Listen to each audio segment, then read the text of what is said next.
ആത്മീക ദർശനത്തിനും വേണ്ടി ഈ സുവിശേഷ സംഘം നിലകൊള്ളുന്നു എന്നുള്ളത് ഏറെ സന്തോഷം നൽകുന്നു. ഇതുകൂടാതെ ദേശത്തുള്ള സമൂഹത്തോട് ക്രിസ്തു സ്നേഹത്തിൽ പ്രതികരിക്കുവാൻ ഈ സംഘത്തിന് സാധിക്കുന്നു. ഇതിൻ്റെ ഒരു പ്രത്യേകത, എല്ലാവരും യേശു ക്രിസ്തുവിൽ ഒന്ന് എന്നുള്ള താല്പര്യമാണ്. ആ തലക്കെട്ടിൻ്റെ കീഴിലാണ് ഈ ദീർഘവർഷം അവർ പ്രവർത്തിച്ചത്. ഇതിൻ്റെ സ്ഥാപക നേതാക്കൾ ആഴമായ ആത്മീക അനുഭവങ്ങൾ ഉള്ളവരായി ശ്രീ KM മാത്യു സാറിൻ്റെ നേതൃത്വത്തിലാണ് വർഷങ്ങൾക്ക് മുമ്പ് ഈ സംഘം സ്ഥാപിതമായി. അദ്ദേഹത്തോടൊപ്പം ദേശത്തുള്ള ആത്മീക നേതാക്കൾ ചേർന്ന് പ്രവർത്തിച്ചു. ഒരുമിച്ചുള്ള പ്രവർത്തനം ശുശ്രൂഷയ്ക്ക് ഏറെ ശക്തി പകർന്നു.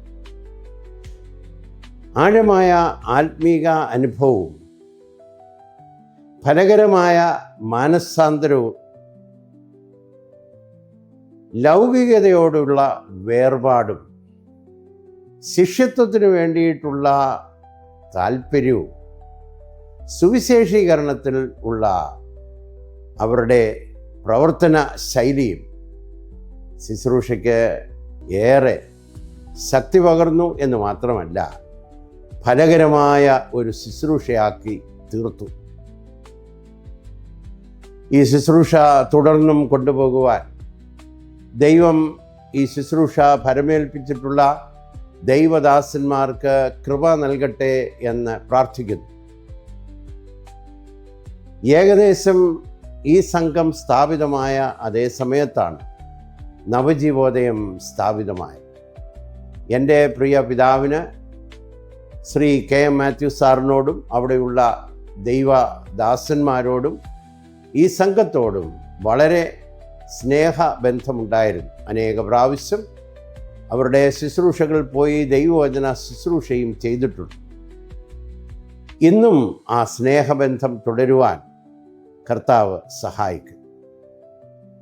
വരും നാളുകളിൽ കുന്നംകുളത്തും സമീപ പ്രദേശങ്ങളിലുള്ള സമൂഹത്തിന് ഒരു ആത്മീക ജ്യോതിയായി ഈ സുവിശേഷ സംഘം നിൽക്കട്ടെ എന്ന് ആത്മാർത്ഥമായി പ്രാർത്ഥിക്കുന്നു. അതിന് ദൈവം ഈ സമൂഹത്തെ എന്നും സഹായിക്കട്ടെ. ദൈവം വിശ്വസ്തനാണല്ലോ. അവൻ ആരംഭിച്ചത് പൂർത്തീകരിക്കുവാൻ അവൻ എപ്പോഴും താല്പര്യപ്പെടുന്നു. ദൈവം നമ്മെ അനുഗ്രഹിക്കട്ടെ.